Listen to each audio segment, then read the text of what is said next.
Section 1. You will hear a woman making a hotel reservation over the phone. First, you have some time to look at questions 1 to 4.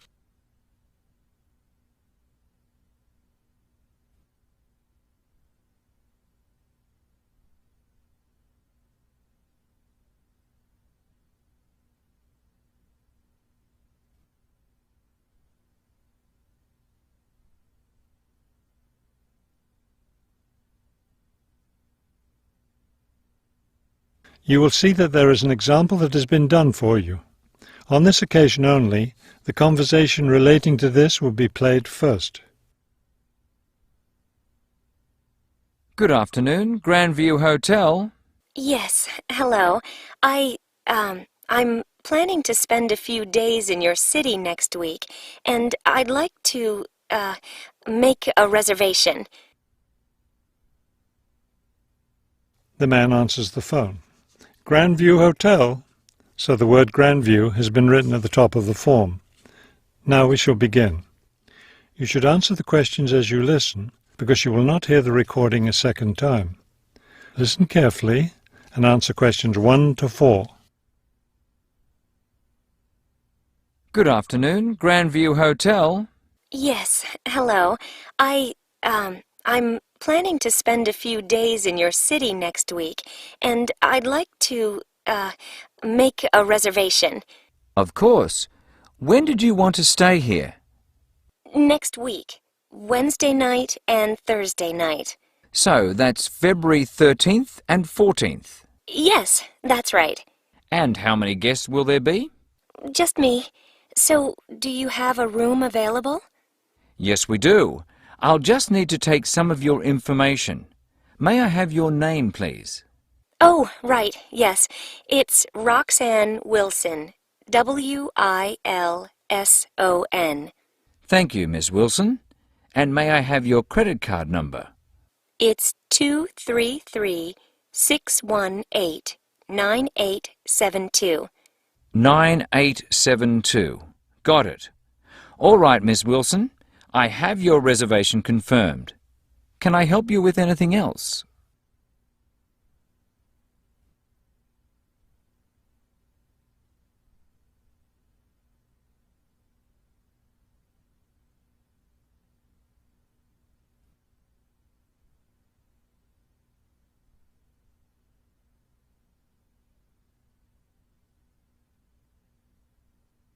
Now listen and answer questions 5 to 10.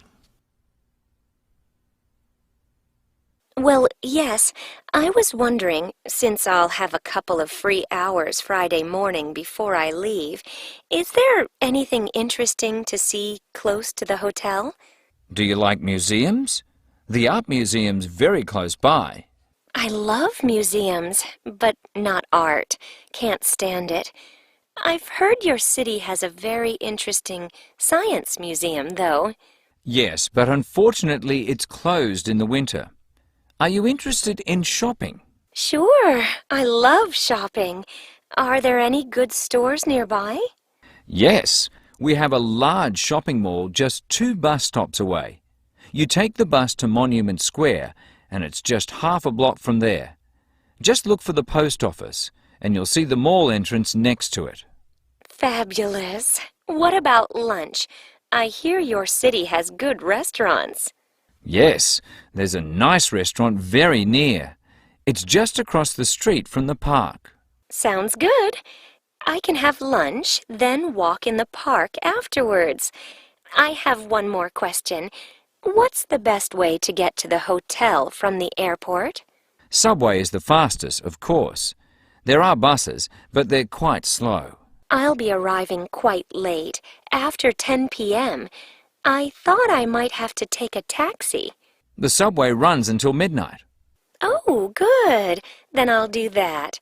Will there be someone at the hotel front desk that late?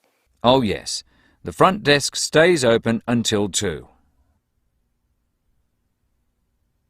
That is the end of section 1. You now have half a minute to check your answers.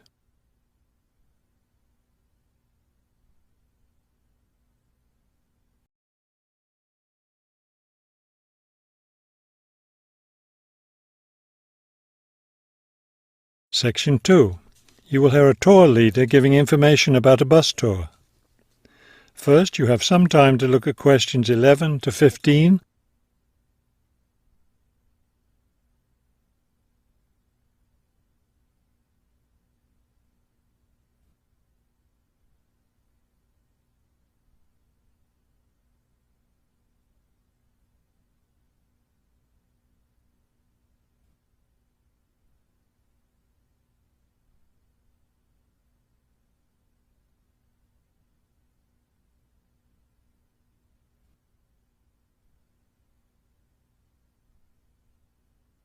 As you listen to the first part of the talk, answer questions 11 to 15. Thank you for choosing City Tours. The reason so many people choose our tours when visiting this city is because you can design your tour to suit your own interests. Your all-day pass entitles you to board our bus at any stop and stay as long as you like at each place. The all-day bus pass costs $18 for adults. Children between the ages of 5 and 12 pay half the adult fare, and children under 5 ride for free. Our buses run every hour on the half hour, starting at 8:30 a.m. Our most popular tour is the Centre City Tour, which goes to all the major attractions in the centre of the city. From the starting point here at the tour bus office, the bus goes to the first stop, Hill Park. As you may guess, this park is located at the top of a small hill. The next stop is the fishing docks. Following that, the bus goes on to the third stop, Bay Bridge, located at the foot of the bridge which crosses the bay. The fourth stop is in the shopping district. Then the fifth and last stop is at Green Street.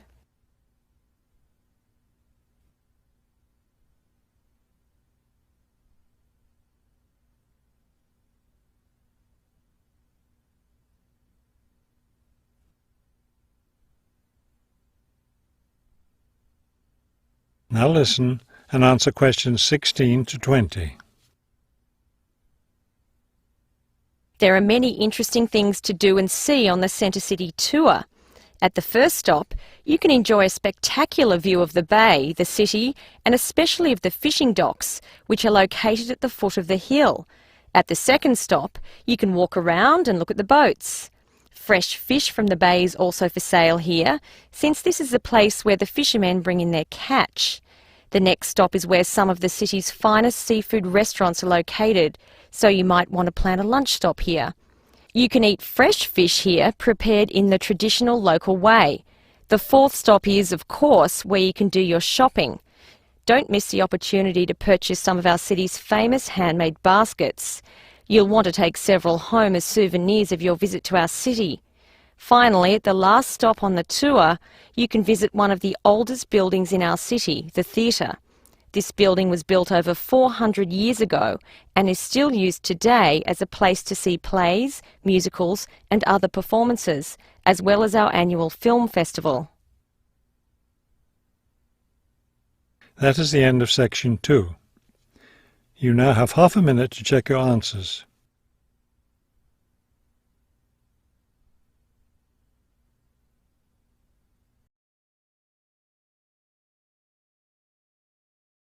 Section 3.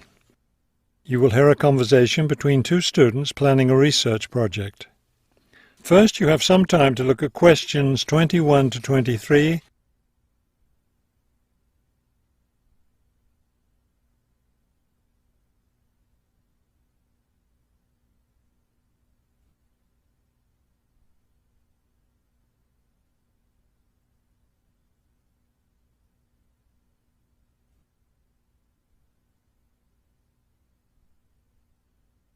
As you listen to the first part of the conversation, answer questions 21 to 23. We'd better start planning our research project because we don't have much time left before it's due. I know, only 3 more weeks. Is that all? I thought we had more time than that. Well, let's get to work then. Okay, so we agreed we're going to interview shoppers about their spending habits. Did we decide to conduct our interviews at the department store? We haven't decided anything definitely yet, but I think the shopping mall would be a better place. We'd get more of a variety of shoppers there. Yes, that's a good point. So let's do that.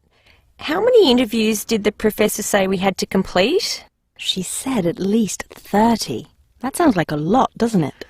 Yes, but if we divide it up between the two of us, that's just 15 each. That's not so bad.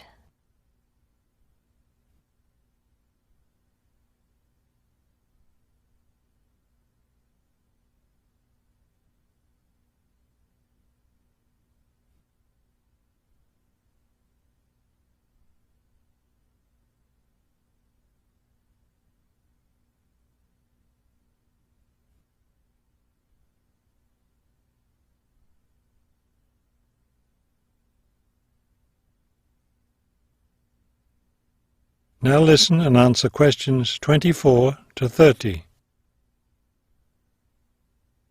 Okay, so I guess we'd better start designing our questionnaire. Well, we have to do some reading first, don't we? Didn't we say we were going to compare our results to the results of a government study? Right, the government study about how the economic crisis has changed people's spending habits. We want to see if we get similar results. Yes, so we'd better read that first and then design our questionnaire. Then I guess we'll be ready to go out and interview shoppers. No, don't you remember? The professor said she had to approve our questionnaire first before we actually conducted the interviews. Oh, right. So we'll get her approval and then conduct the interviews. I think a Saturday would be the best day for the interviews because everyone's out shopping then. Right, we'll do it on a Saturday then. And let's also plan to get together the next day to analyse the results. It's best to do that while everything's fresh in our minds, don't you think? Sure, that sounds like a good idea. Okay, so then we're going to have to present our results to the class. Do you have any ideas for that? It's an important part of our grade, so I think we should plan it well. Well, I think the obvious thing is to prepare some charts showing our results and how they compare with the government study. That will help make the information a lot clearer to the class. Right.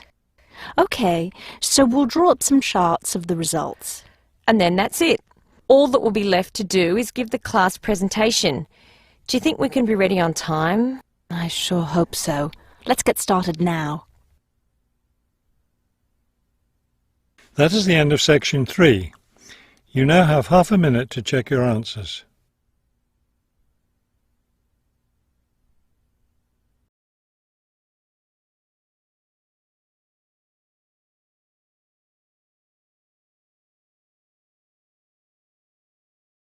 Section 4.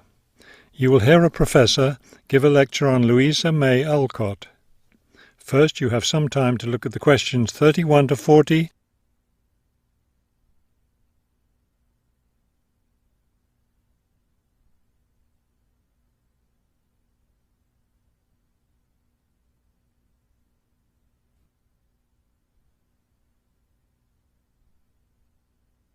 Now listen carefully and complete the timeline in questions 31 to 40.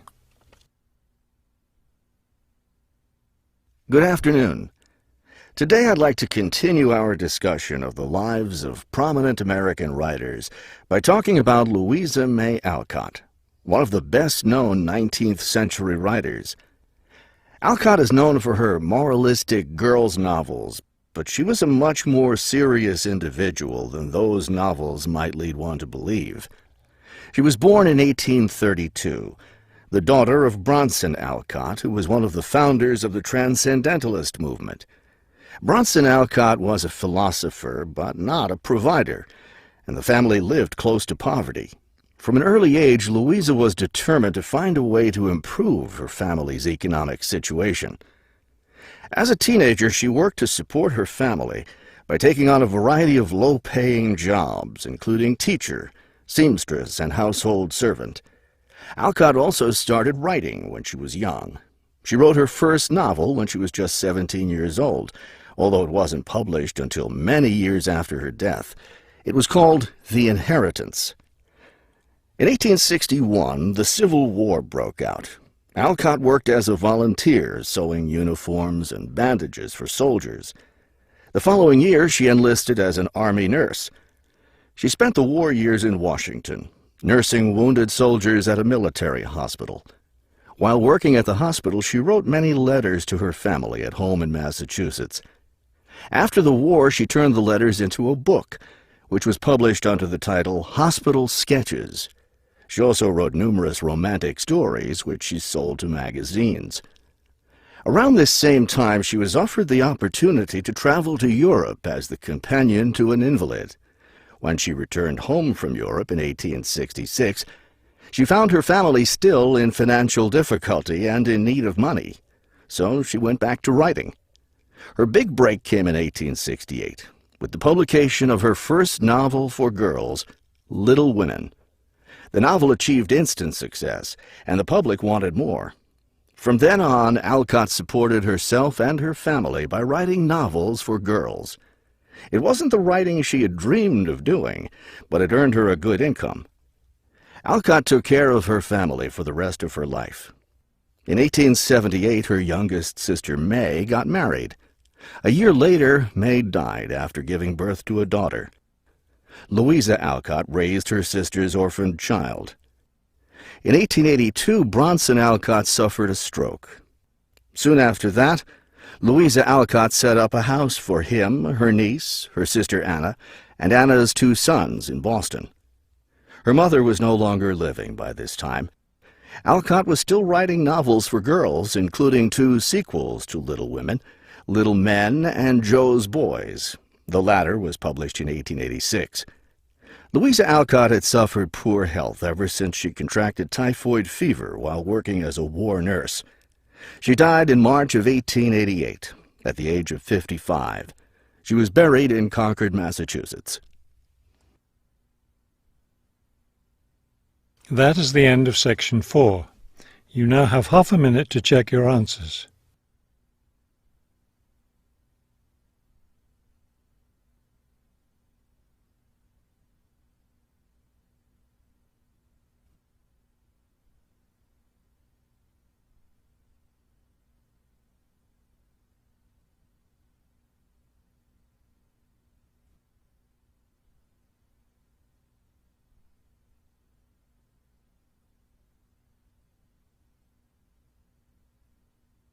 You will now have 10 minutes to transfer your answers to the listening answer sheet.